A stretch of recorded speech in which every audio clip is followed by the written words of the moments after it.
Assalamualaikum warahmatullahi wabarakatuh.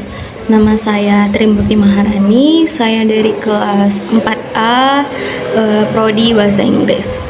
Saat ini saya akan menjawab 10 pertanyaan untuk tugas ujian akhir semester mata pelajaran English Curriculum Development, dan jawaban tersebut sesuai dengan keputusan Kepala Badan Standar Kurikulum dan Asesmen Pendidikan Kemendikbudristek nomor 008 tahun 2022. Pertanyaan pertama, apa yang dimaksud dengan bahasa Inggris? Bahasa Inggris adalah bahasa asing yang dipelajari oleh siswa di Indonesia, termasuk dalam kurikulum pendidikan dasar dan menengah, serta di tingkat pendidikan tinggi. Pertanyaan kedua, apa tujuan mempelajari bahasa Inggris? Tujuan mempelajari bahasa Inggris adalah untuk meningkatkan kemampuan komunikasi dan beradaptasi siswa dalam berbagai situasi, serta meningkatkan kemampuan berpikir kritis dan analisis dalam berbagai disiplin ilmu. Lanjut, pertanyaan ketiga. Sebutkan dan uraikanlah keterampilan berbahasa. Keterampilan berbahasa yang dipelajari dalam bahasa Inggris meliputi 4 aspek. Yang pertama, membaca, yaitu kemampuan untuk membaca dan memahami teks, termasuk memahami struktur, kosakata, dan makna teks.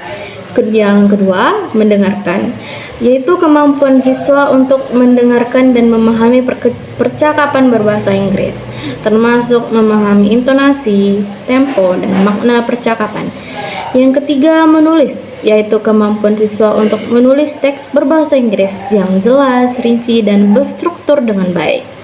Yang keempat, berbicara, yaitu kemampuan siswa untuk berbicara berbahasa Inggris dengan baik, termasuk memahami intonasi, tempo, dan makna percakapan, serta dapat berkomunikasi secara efektif dengan orang lain. Pertanyaan keempat, CFR merupakan kepanjangan dari? CFR adalah kepanjangan dari Common European Framework of Reference. CFR adalah kerangka referensi yang digunakan untuk mengukur kemampuan berbahasa Inggris siswa, termasuk kemampuan membaca, mendengarkan, menulis, dan berbicara.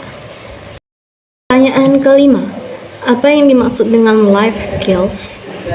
Life skill atau keterampilan hidup adalah keterampilan yang diperlukan untuk memenuhi kebutuhan hidup sehari-hari dan untuk beradaptasi dengan perubahan di masa depan. Lanjut pada pertanyaan ke-6. Apa yang dimaksud dengan profil pelajar Pancasila? Profil pelajar Pancasila adalah bentuk penerjemahan tujuan pendidikan nasional yang berfungsi sebagai referensi utama untuk kebijakan pendidikan dan acuan bagi pendidik dalam membangun karakter serta kompetensi peserta didik.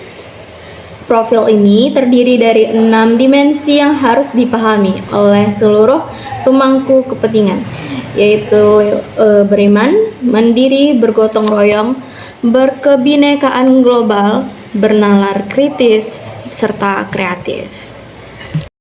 Pertanyaan 7. Uraikanlah karakteristik mata pelajaran bahasa Inggris. Karakteristik mata pelajaran bahasa Inggris adalah sebagai berikut. Yang pertama, mengembangkan kemampuan berbahasa Inggris yang efektif dan efisien. Yang kedua, meningkatkan kemampuan berpikir kritis, analitis, dan kreatif. Yang ketiga, meningkatkan kemampuan beradaptasi dengan perubahan global. Yang keempat, meningkatkan kemampuan berkomunikasi dalam berbagai situasi. Yang kelima, meningkatkan kemampuan berpikir logis dan sistematis. Lanjut pada pertanyaan ke-8. Bagaimana proses belajar siswa di kelas? Tentu saja yang pertama, menyediakan kelas yang nyaman, seperti perhatikan cahaya di jendela yang masuk, udara, warna, sarana, dan sebagainya. Yang kedua, yaitu proses belajar yang efektif dan menyenangkan untuk memengaruhkan suasana hati siswa dengan suasana di kelas, gitu kan. Yang ketiga, suasana kompetensi kelas yang menantang. Umumnya seperti setiap individu akan merasa bangga bila memiliki sesuatu yang lebih dibanding orang lain. Pertanyaan ke-9, apa kegiatan yang terdapat pada elemen menyimak? Yang pertama bisa seperti mendengarkan lagu berbahasa Inggris. Misal, siswa mendengarkan lagu-lagu berbahasa Inggris yang cocok untuk usia mereka. Mereka dapat menyanyikan lagu-lagu tersebut sambil mengikuti liriknya, membantu meningkatkan pendengaran dan pengucapan mereka. Yang kedua, misal kegiatan bermain tebak gambar, yaitu seperti siswa bermain tebak gambar dengan gambar dari kata-kata berbahasa Inggris yang harus ditebak. Kita dapat memberi beberapa petunjuk agar siswa lebih mudah menebak kata-kata yang dimaksud. Pertanyaan ke-10 yang terakhir, apa kegiatan yang terdapat pada elemen membaca? Kegiatan pertama yaitu membaca buku tentunya. Membaca buku yang disukai dan relevan dengan topik yang dipelajari, karena hal ini membantu memperluas kosakata dan grammar siswa, serta memberikan banyak latihan berbahasa Inggris. Kegiatan kedua yaitu membuat kartu kata, seperti membuat kartu-kartu berisi nama benda dalam berbahasa Inggris. Kita dapat membuat kartu-kartu sederhana seperti nama benda di rumah, seperti sun, moon, water, book, dan lain-lain. Hal ini membantu memahami kata-kata yang baru saja dipelajari. Baiklah, sekian dari 10 pertanyaan yang sudah saya sampaikan dan serta jawabannya. Saya harap jawaban saya sesuai dan maaf atas salah pelafalan saya yang salah. Terima kasih atas perhatiannya. Wassalamualaikum warahmatullahi wabarakatuh.